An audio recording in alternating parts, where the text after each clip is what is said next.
Welcome back to U.S. History. Want to make a couple comments real quick. I forgot to mention them earlier in the previous videos. After the Culture Wars Part 1, I was supposed to assign quiz page 443 to 450, as well as page 114 in the activities book. That information is in your packet that you received. Page 114 it has to do with the who's who. Basically, fill in the box with the names listed that are best associated with Warren G. Harding, Calvin Coolidge, and Herbert Hoover. I'll give you a quick hint on those lists. Warren Harding, he will have all of his boxes filled, and Calvin Coolidge, Herbert Hoover will have 5 of their boxes filled. So please make sure you get that homework done as well, along with the second quiz that I assigned in the last video. Make sure that you also get that taken care of as well, pages 450 to 457. All right, today we'll be doing the last video on this chapter. The plan is that for any extra time that you have this week, you will be reviewing and preparing for the upcoming test over the 1920s for the first thing the next week. Roman number 3, from roar to ruin. We've got the goods. In 1928, Americans had grown accustomed to prosperity. Herbert Hoover had even predicted the total eradication of poverty in America. While it may have seemed an optimistic prediction at the time, events will soon prove that the opposite was about to happen.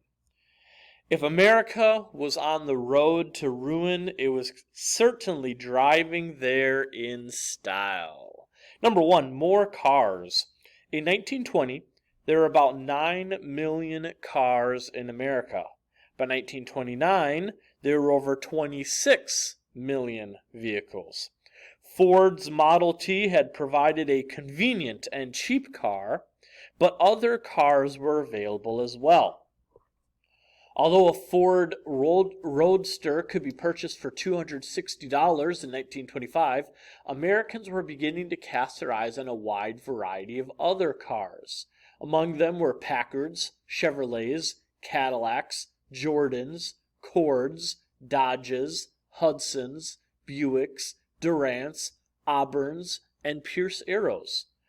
The depression of the 1930s will force the makers of many of these cars into bankruptcy, in case you're wondering where some of those names were coming from. Cars were generally black until new paints with a pyroxylin finish allowed a variety of colors. People could buy vehicles with installment plans, so Americans eagerly stepped into the driver's seat and sped away with debt. Also, because there were more cars, we see the birth of the suburbs. People no longer had to live within walking distance of work. Now workers could move out of the cities and drive to work. Of course, this also created the first traffic jams that we all know and love today. Also, we see an increase in travel. Rural families could visit the cities more frequently. Families could go on road trips. Young people had opportunities for unchaperoned dates. Of course, that's something they looked forward to. Number 2, the radio. The radio provided Americans news, music, sports, and other forms of entertainment. In fact, the first radio station was KDKA, which first broadcasted in Pittsburgh in 1920. What was that first announcement? It gave the election results that said that President Harding had won. On page 459 in your books, there is a yellow box titled The Golden Age of Radio. Please read that to yourself, and then unpause and continue the video once you have finished. Number 3, there of course were other electric appliances. With electricity becoming more popular and spreading to more places, electrical appliances found their ways into the home. We have the phonograph, the refrigerator, irons, and more. Telephone wires also connected more and more homes, providing easier communication. Letter B. On a spending spree. Advertisements began to coax the people to buy even if they didn't need the product or have the money to get it. Advertisements increased in newspapers, magazines, and on the radio. Ads bombarded consumers with temptations to spend, not to save, to enjoy the present, not worry about the future, to pamper themselves, not practice self-denial. Of course, today we deal with advertisements all the time, and they do the same thing. They want you to buy stuff that they're selling even if you don't need it. They want you to want it now. And they will use any means necessary to get you to buy it. Installment plans. If you didn't have the money to buy, you could make installment plans. Installment plans, here's the definition for you: making small monthly payments until the item is paid for. You guys understand how that works. Most people, when they buy a new car, or at least a car from the dealership, they go buy installment plans. Here, for the next 6 years, you're going to be paying a certain amount of money for every month until the car is paid for. Or you buy a home and you have to get a mortgage. Again, you have installment plans. You will pay a certain number of years every month until the home is paid for. Or, maybe some of you guys in a couple years dealing with college, you may have to get a loan for college. You'll have to pay for that college, those loans, with installment plans. That's what an installment plan is. Another thing that people did was speculation. In order to make money, some people resorted to speculation. Definition is buying property at a low price and selling it at a higher price. For example, there was a huge land speculation in Florida as a tropical paradise. I think for us Florida students, we can relate to that. People would buy marshlands and then resell them at a higher price. This sometimes worked, with the owner making money in the end. But speculation always comes to an end. Land speculation ended in 1926 after a hurricane. That's also something that us students in Florida would recognize. A hurricane hit Florida. Those stuck with the land now couldn't sell it at all, and they would have to pocket the loss.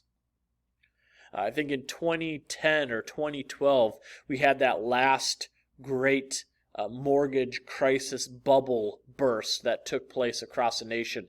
People had been buying property, buying land, and then selling it thinking they were going to make more money. Well, it worked until suddenly you buy a $500,000 home, and then the bubble bursts, and now your home is only worth $100,000.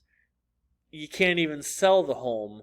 You still have the debt. And so that's what a lot of people faced just a few years ago here in the U.S. Another way that people sought to make money was to invest in the stock market. There's a term called a bull market, a stock market characterized by rising prices and optimism. In 1927, the stock market began to rise steadily, and many Americans began looking to it to make a fortune. Idea was, you buy stock for $10, it rises to $15, and now you've made $5. Simple as that. That's how a positive stock market works. And people began to optimistically buy into the stock market, hoping to make a profit quickly. One thing that these people did as well was to buy, quote-unquote, on the margin. In this process, investors purchased stock through a broker, but they only paid a percentage of the purchase price. The broker financed the remaining amount for the investor with money borrowed from a bank. As long as the stock's value remained constant or increased, the broker was assured collateral to cover the loan. So the idea was, stock costs $10, you only have $1 on hand. You give the dollar to the broker will then get the money, $9, from a bank, and then use that as collateral.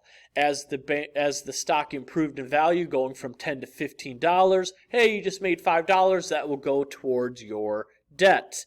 Everyone's happy. You're still making money, the debt's being paid, the banks are getting paid back. It all works great. As long as the stock's value remained constant or increased, the broker was assured collateral to cover the loan. If the stock price dropped, however, he would call in the investor's loan and force him to increase his margin or pay for the stock immediately. Many Americans bought stock this way as the stock market continued to go up. They hoped to pocket a small fortune with ease. There wouldn't be any problems unless the stock market collapsed. Guess what? It did. Letter C, boom goes bust. On October 24th, 1929, a notable date, Black Thursday, the stock market crashed. Another term, we mentioned a bull market was optimism and rising values of stock. A bear market is when the stock market characterized by pessimism and declining stock prices. As I talked with the economics students earlier, a bull market, if you imagine a bull, it always attacks by rearing its head upward, so that's going up. A bear, whenever it attacks, always brings its claw downward, so think of that as going down. That shows a negative stock market. The bear market will dominate the economy during the 1930s. Question might be asked, why did the stock market suddenly crash when it had been rising steadily for years? And that question is a good question to answer so that we can avoid the same mistakes in the future.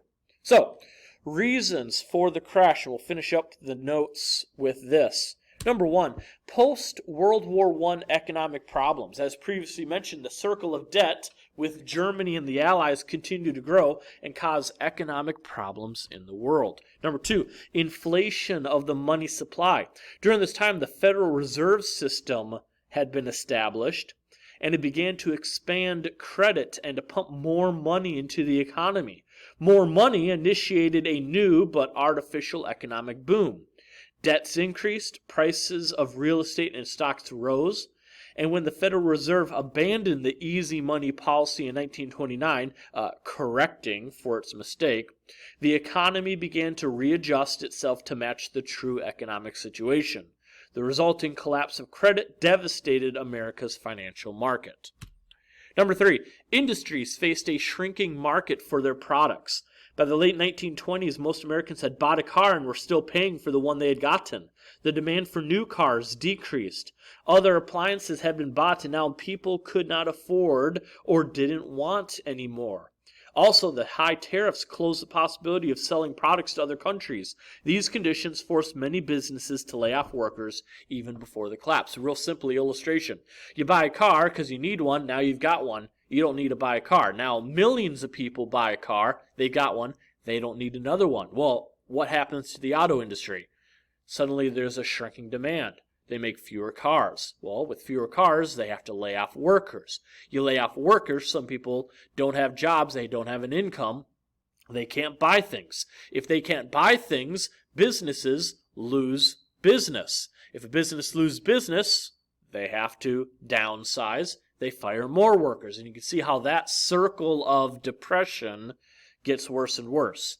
Number four, unwise stock market practices. By 1929, buying stock on credit had resulted in over $8 billion in loans from bankers to brokers.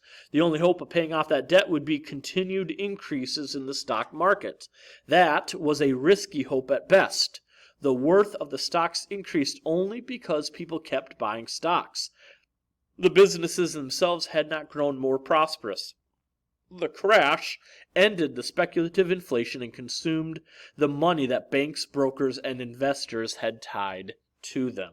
And lastly, fear.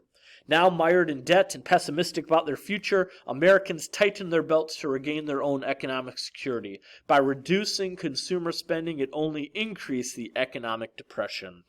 Note, most of the causes that have caused the depression were a result of government activism, not the free market.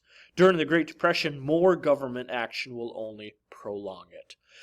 Last homework assignment, page 118 in the activities book. Be good, do good. Bye.